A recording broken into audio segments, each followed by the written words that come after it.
working on the combine, corn head, again. So, since the last video, we got our rod underneath the head all the way in.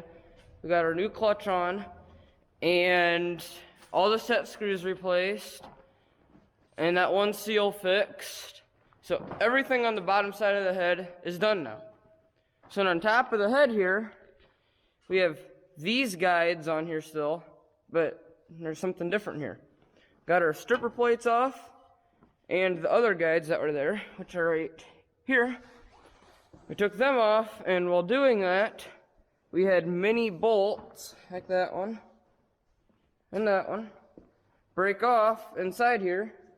So we had to go through like what we did for the other bolt down here and weld a nut on the top and twist it out. And I figured that I'd show you guys a comparison between the new parts and the old parts. So here is one of our old blocks. You can see along this edge right here how it's all shiny and how it's got grooves wore in it. Because where it's shiny, that would have been where the chain was wearing on it. And then these new blocks here, perfectly smooth, nice, and they're not shiny, which is good because that means that they're not wore out from the chain wearing on them. And then here's these guides. You can see how these are shiny too. And then this end here, you can see it's got wore into it, especially that end. And then we've got the new guides here, which aren't shiny, which is what we like, because then that means that they were not wore on. And both ends here are nice and level, which we like, because that means that the end of the chain was not wearing into them.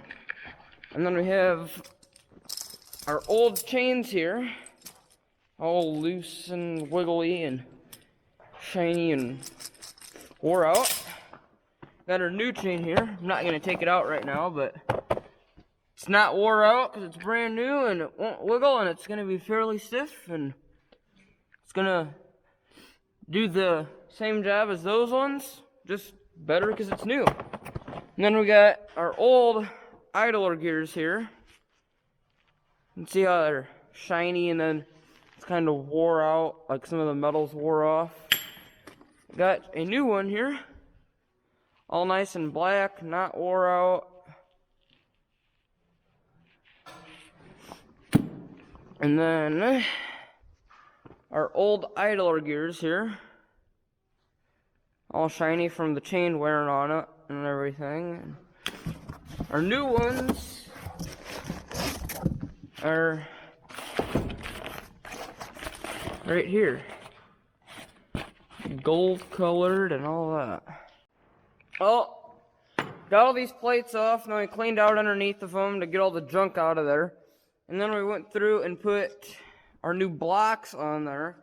That way we have everything on as far as we can. So we just put the bolts in there by hand and put our plate underneath, put the stripper plate back on, and all of them are back on now.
guys in the next one, and be sure to check us out on Instagram at Shank Family Farm.